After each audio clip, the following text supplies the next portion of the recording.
Something that I would want someone to know about me is that I feel like I'm a very kind person. I'm very outspoken, and I mean, I have opinions and I'm going to state them, but I'm also a very emotional person, and I like people. Being a first generation was kind of hard. I did have an older brother, but there were certain circumstances that didn't allow him to go to school and continue. But aside from that, I feel like whenever I need help, it doesn't come immediate from family.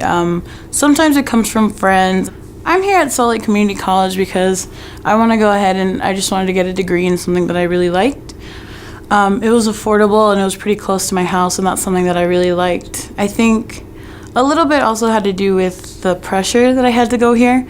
I feel like in high school you're just kind of like pushed into going into college, and then my parents 100% always told me to go to college.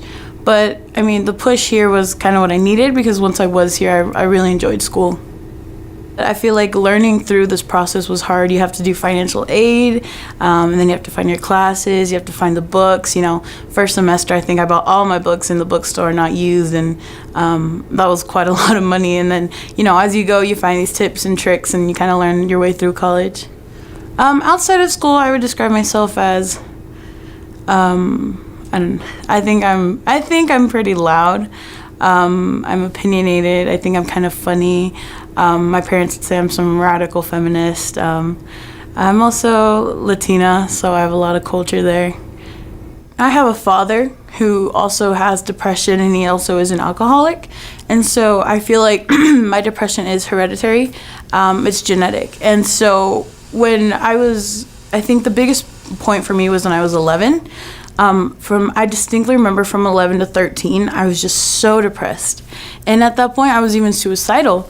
And I think something that really harmed me a little bit was I told my mother, and she told me that that depression wasn't a real thing.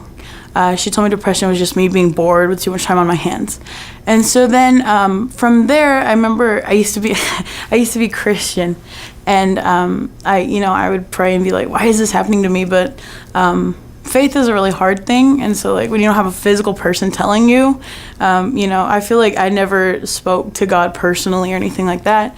And so and that's when I met some of my friends. They've actually been lifelong friends, but at that point I feel like they really helped me with that. And so because of that, I was able to get out of my depression. It was a whole year, I feel like, from maybe the beginning of fall to about this fall. And that process of growing was really hard. I went through like a lot of struggle internally and also like at home. And so for me, it was hard to get over it, but I also had a really good support in friends. And then I always have my mother there, always. And so for me, when I was going through that, I was growing as a person, so it made me grow like strength. So each step that I took closer and closer, first it was like getting a job, and then I got a job, and then I worked there for a few months, and then I was like, I'm gonna go back to school in summer. And then it was me paying my way through school, and it was me signing up, and it was just those really small things that significantly led me to grow as a person. After graduating, I plan on just traveling for a bit. I want to work, and I just want to go ahead and I want to see the world, really. I just want to go around, maybe start small like the US and then go to other countries and things like that. My name is Alexandra Flores. I'm a first generation Latina college student, and I am SLCC.